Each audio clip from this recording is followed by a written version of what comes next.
Welcome to the next episode of WaterparkRangers Let's Play Wind Waker. Last episode, we got all the pearls of the goddesses placed in the hands of the statues, revealing the way to the Tower of the Gods, the game's third dungeon, and definitely the most difficult location thus far. So you'll see what this place has in store for us right now. The first couple of rooms have to do with a changing water mechanic.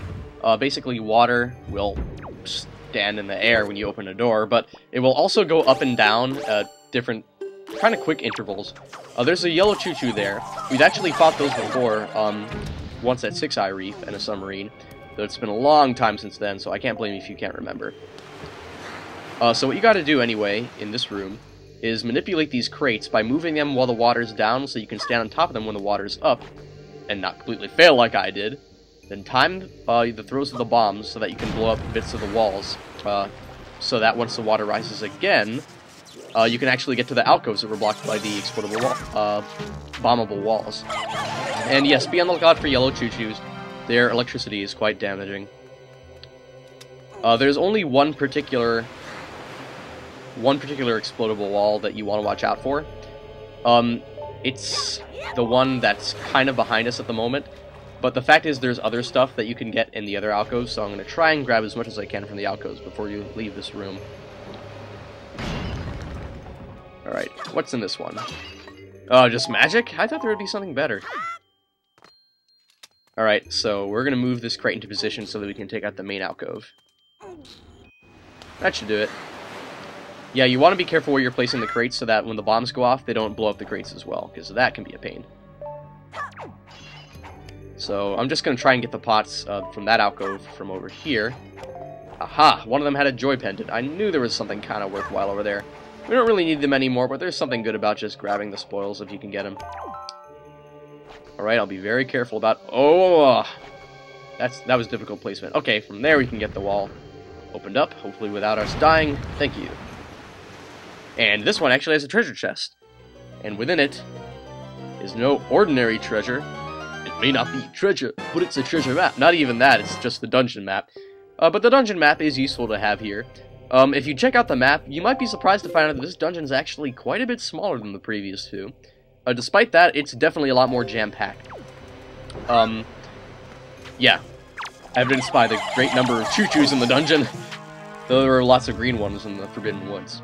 It's funny, like, the first couple of dungeons in the game have, like, choo-choos that correspond to, like, the dungeon's color theme. Like, Dragon Roost Cavern has red ones, Forbidden Woods has green ones, and Tower of the Gods has yellow ones. I will not spoil what the future dungeons of the game will be, though I will hint, we have already been to one of them. There are not many dungeons in this game, and none of them really drive peeps insane.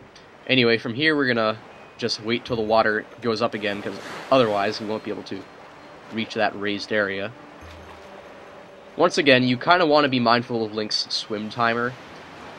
Just ensure that he doesn't drown, because that could mess up your progress through the dungeon. You've also got weird floor switches to work here that work just like your average switches, only they are like magic or something.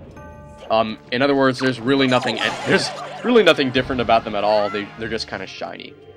So what you got to do here is place this down on the switch before the water level goes up again. And it makes a light bridge appear. So as long as something's on that switch, that light bridge will be there for you to walk across. The problem is, every time the water rises, it falls off the switch. However, that's not such a problem, as you'll realize.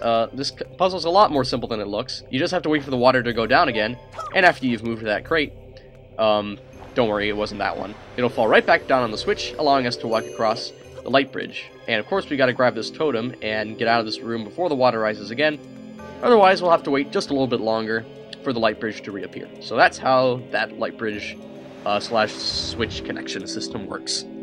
So now you might be wondering, like, what's the point of this totem? Well, bring it to the shrine and put it in position, and its beam will cause one of these giant, sharp-looking floodgate thingies to lower, allowing us to get into a previously inaccessible hallway. Oh, I thought we were going to land right in our boat. It's always so cool to be able to jump and then just land in your boat without getting too wet. Otherwise, Link's fabulous tunic gets all stained with seawater. It's actually an interesting detail in this game that's easy to look up, but they really put a lot of polish in this game. Like, every time that you get out of the water, just the way that, like, the water just drips off Link's tunic for a while, and it like kind of makes his steps in the ground a little bit more wet and stuff. That's really cool attention to detail. And it's like after a while it dries up and all that stuff. It's really neat. So once again, unfortunately, we gotta wait for the water to rise. So we'll just admire the fabulous architecture in this tower. It's really kind of cool, I think. Like, they really worked on the style of the game and incorporated it in this dungeon. With all the swirly, ancient-looking things and stuff. That's Wind Waker's motif. So, both of those switches are hit. I don't even know if you need to use the statues for them. Okay, this looks a lot more complicated than it is. Just push this particular block two to the side, two this way, and two this way, and it'll line up perfectly with all of them. When the water rises, you'll see why you need to do this. Now, you need to hurry and do this fast. Anyway, I want to do it in one cycle, so go that way. Grab a stick from the pot, light it on fire, and then jump across the perfectly made pathway for these crates. Do it quickly, otherwise the torch will go out, and make sure not to fall in the water, otherwise it's definite that it's going to go out. So once you've lit those two, the treasure chest appears, and within it is a small key! And the torch was kind of just going right through our body, but whatever. We can take it. Oh yeah, and yellow whoa! They're everywhere! Damn, they're even shocking us under the water! Come to think of it, they should be pretty dangerous in the water, all those electric choo-choos. So yeah, they're kind of like traps, I guess, in these early floors. They'll just appear in large groups whenever you think you've got the treasure. It might be tempting to kind of just take Link and swim to another part of this area instead of waiting for the very slow King of Red Lion's cruise function to kick in, because obviously there's no wind in here, you can't use your sail to gain speed. But once again, don't do it. Number one, because there's just not enough land for Link to be able to survive. And yeah, that's pretty much the only number you need for me to reason with you. Unless you're a complete and total idiot. Because there's no way you're going to be able to blow those walls up without your cannon. Pretty cool feature, if I do say so myself. Nice. And because the Tower of the Gods loves symmetry so much, I say we do it a favor and destroy it symmetrically as well. So yes, we're going to be taking out these other walls, even though there's not really a reason to after you've blown up one. So once the water level rises, you can actually climb over here to get into like a sealed off area of the tower, which is just where we need to go. There's more choo-choos and stuff back here, stuff you'd probably expect. There's also some torches that need to be lit in order for us to get, I think, a joy pendant. Once again, you know, we don't really need joy pendants these days, but you might as well gather them. Because otherwise, it's like you're leaving a treasure chest behind, and I don't know, that never feels right to me. I've always got to get all the treasure. All of it. That was dangerous. Yeah, those choo-choos are pretty much invincible in the water, I think, actually. And at Outset, because that's pretty much the only place where you can find choo-choos that'll chase you on the ocean.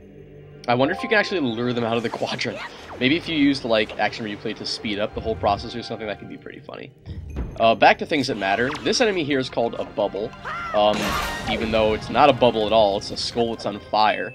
But yes, you can destroy it with a jump attack, or you can use the Deku Leaf to put it out first before attacking it, which is a smarter idea. But I just charged into it head first because I could. And the rewards of the compass. One thing I should say about this room, you're going to need to come back here later for something optional, so don't forget it. Now, of course, you can find all the treasure chests in the dungeon too, which is very useful for future exploits. But we'll have to save them for future episodes because we're running low on time for this one. So until next time, this has been Let's Play Wind Waker.